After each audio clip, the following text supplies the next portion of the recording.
Stephen Kinnock. Thank you very much, Mr. Rycroft, and apologies for coming late to the committee from my side. There's a very important summit coming up in Salzburg on the 20th of September. And I was just wondering what the thoughts of the department are about that summit. What would you expect to achieve from that? And to what extent do you expect Brexit to be on the agenda in a substantive way, or do you think it's sort of just going to be shoehorned in for the last 20 minutes, which is what we've seen in previous summits? Again, thank you for your question. I'm going to sound like a stuck record, aren't I?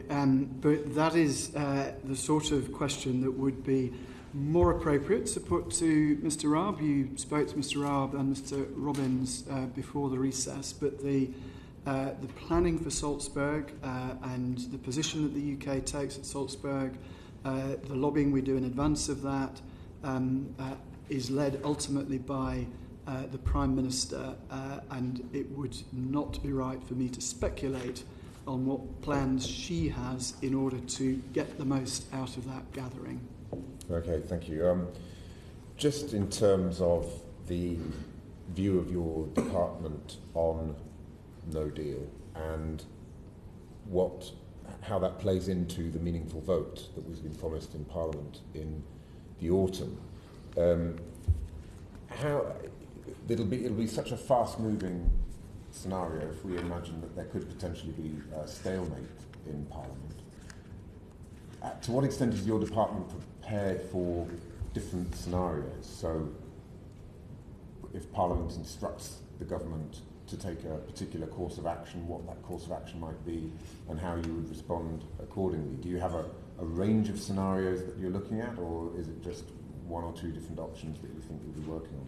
So, in terms of the work across government, just to reinforce the point, that the DExEU responsibility for preparedness in terms of what happens in a deal or a no-deal scenario, that is cross-government. It's not just about DExEU being ready for that. Our job to coordinate and monitor all of that. In terms of the processes for the meaningful vote, what is put to Parliament, clearly we're not at that stage yet. The work's still going on the negotiations.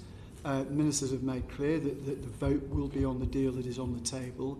And again, I'm sorry, but it is really not for me to speculate what might happen beyond that point. Clearly, it is the government's intention to put a deal to Parliament which will secure the assent of Parliament, and then we can move on. The job I have then is to support ministers in the introduction and passage of the withdrawal agreement bill, which will put into UK law the necessary elements arising from our international commitments under the withdrawal agreement, particularly on citizens' rights.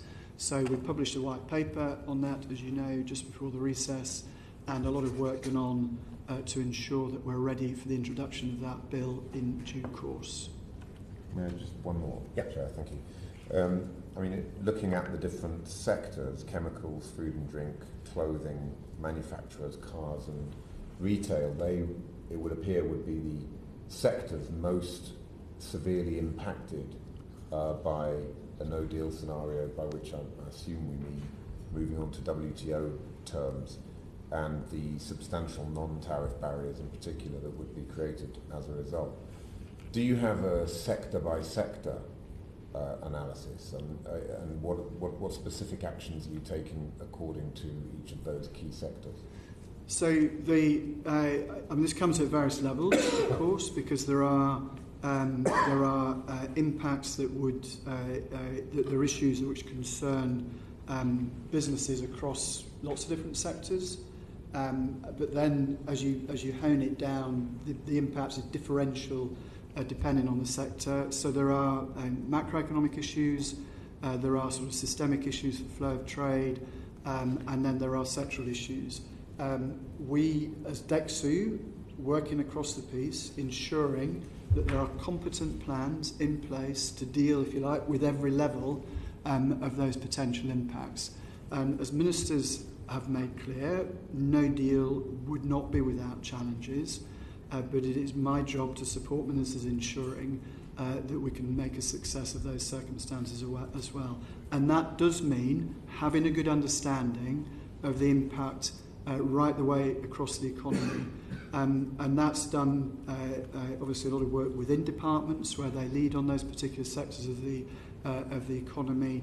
And it is also part of the work we do, the engagement work we do, if almost as a cross-check, if you like, to ensure that we're picking up all of the relevant concerns so that we have a good feel for where businesses see the issues that might arise in the unlikely event of a no-deal scenario.